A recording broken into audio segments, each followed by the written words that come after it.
In the heart of southern Idaho, Mother Nature has left her mark.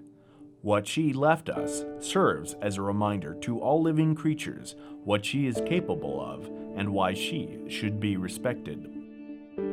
It is in the work of Mother Nature that these symbols of nature are powerful and yet serene at the same time. And in the most recent history of these geographical landmarks, the human hand has sought to harness, conquer, and ultimately respect what she has given to us. Every day, the citizens of Twin Falls and surrounding communities pass by at least one of these locations as they go about their lives. Do they know and understand the history and the awesome beauty that stands next to them? Today, 3 of these locations are thought as the powerful parks of southern Idaho. Artificial their human designations are, as they have been here for thousands, if not millions of years. But if these parks could communicate with us, what stories could they tell? What magic would unfold?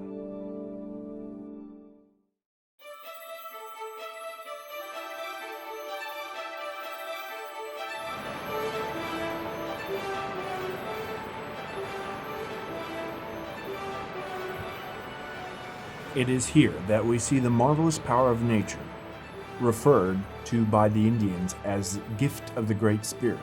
It is the largest of the falls and higher than the vast Niagara by 45 feet. Charles Walgamont and Thomas Valentine were the original owners of the Shoshone Falls, but others saw its potential for electricity and wanted to use it to their advantage. Several years later, successful businessmen John Creighton, Charles Dewey, and William Clark purchased the property from Walgamont for $2,700.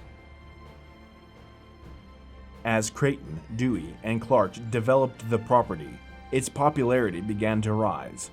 People from all over the United States, including President Adams of the Union Pacific Railroad, were coming to see the Shoshone Falls, which later earned the nickname Niagara of the West because of its similarity to Niagara Falls.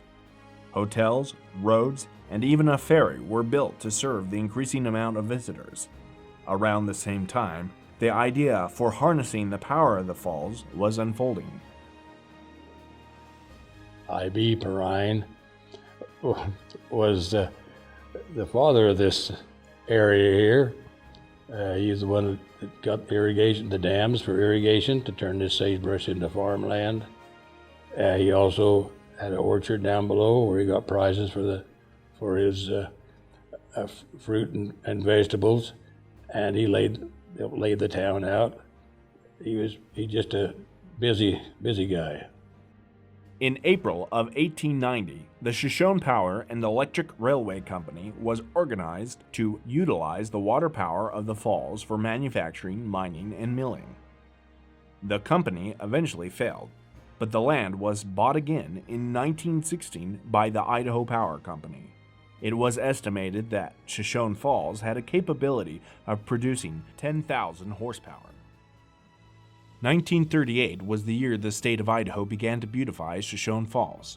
So much time had been spent on utilizing the power that roads were falling apart and many parts of the park needed to be repaired or renewed. Because of this, the city of Twin Falls started a 10-year program to beautify the Shoshone Falls Park. More than 300 acres in trees and shrubs were planted, and winding walks, open fireplaces, benches, tables, and a playground were built. Not only was it restored, the park was also expanded. In 1969, the Dirks property was bought for $76,000, and it added a massive 191 acres to the park. Today, Shoshone Falls is still a well-known, famous landmark and park in southern Idaho. The rim spans 1,000 feet wide, and the water pours over the edge at 3,600 cubic feet per second. But even amongst its power can be seen the smaller creatures that call this place home, from birds to rockchucks. It's no wonder that Shoshone Falls Park has attracted millions of people from different countries and states.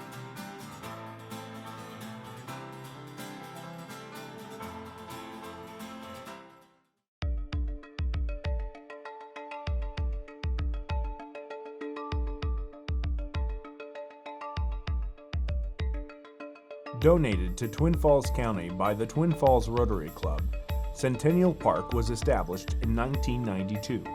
Some of the significant features are waterfalls, picnic areas, the Lombardi Trail, and Zip the Snake. Zip the Snake opened for business in 2012. These adventure zip lines range from 380 feet and 1,900 feet in length. Riders travel as fast as 40 to 50 miles per hour and between 30 to 110 feet off the ground. The Lombardi Trail was the old roadway used to get down into the canyon. It goes behind a majestic waterfall and down into what is now Centennial Park. The present road that leads down to Centennial is Canyon Spring Road and goes right past the waterfall where Lombardi Trail used to be. The activities at Centennial Park, there's a lot of hiking, a lot of trails. If you go west, when you get to the bottom, you go to Auger Falls. A lot of trails there. And come back up to the east, there's boating of all kinds, canoes, kayaks, wakeboards, and all kinds of fishing goes on down there, and picnicking. In 1977, the Perrine Bridge was constructed to span the chasm of the Snake River Canyon after the bridge that had stood at the time was deemed structurally insufficient and deteriorated. This new bridge, built by man and made of steel, was named after Ira Burton Perrine. The enormous structure that is the bridge stretches across the canyon at 1,500 feet, connecting the city of Twin Falls to Interstate 84. At a perilous 486 feet above the Snake, people from all around the world come to marvel at its great wonder. And for those who are daring, base jump off one of the largest man-made structures in the United States. Who wants to go first?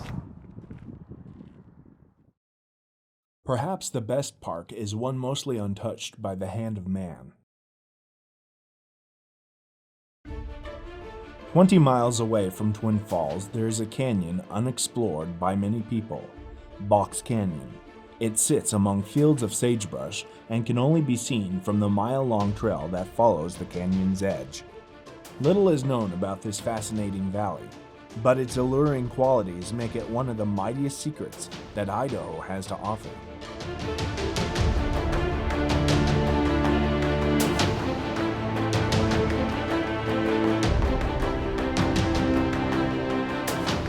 The Hardy family was the original owners of Box Canyon, but in 1999, the state of Idaho wanted to purchase it due to its increasing popularity. Unfortunately, the state did not have the funds to cover the purchase, so the land was handed over to the Nature Conservancy. The Nature Conservancy purchased Box Canyon, and it is still under their care to this day. Rabbits, rockchucks, eagles, and lizards are a few of the animals that live in the gigantic gorge. Because it is located in the middle of nowhere, Box Canyon is home to a few rare species, such as the Shoshone sculpin, a small fish that lives only in the Snake River.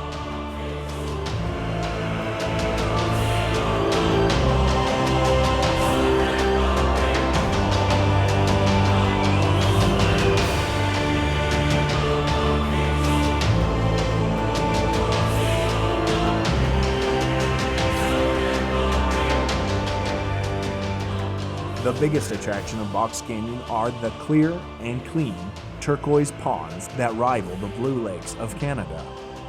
The waters originate at the Craters of the Moon area, located in the southeastern part of Idaho.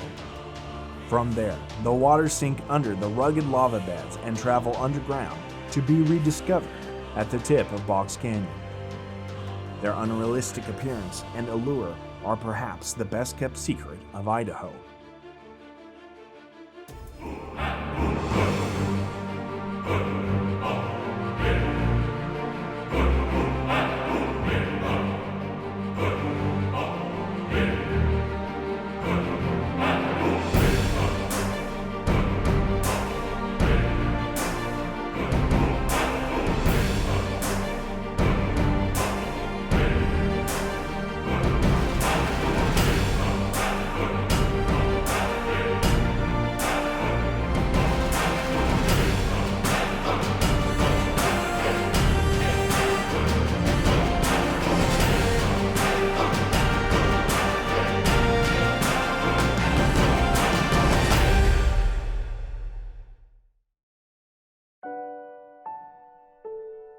the American West was built up as a place of adventure and grandeur that Mother Nature had given. For those who have been able to see for themselves what Mother Nature had left in the western frontier, they were not disappointed. The majesty of the Snake River had even left an Idaho territorial governor in awe when he was asked to describe it to a Midwest newspaper.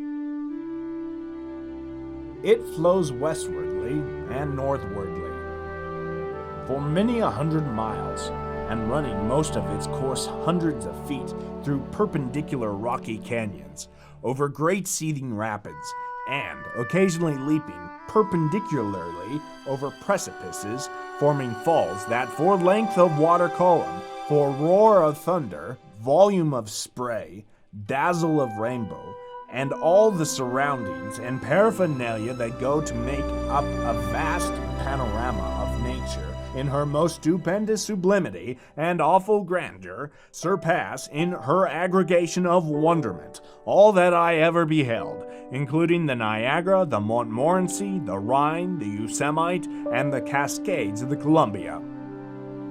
Governor Thomas W. Bennett, Territory of Idaho, December 1875.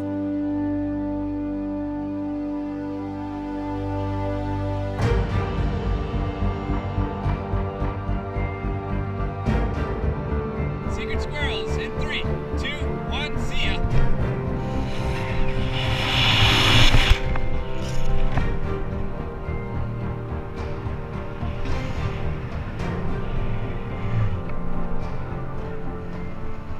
From the Native Americans to the settlers from the East, those who were born here, to those who had traveled from abroad to see the natural wonder and man-made structures that compose this valley, the words magic may seem quaint. Here stands the gifts that Mother Nature has given, as a reminder to her power, her grace, and her beauty, the magic that unfolds for all those who visit.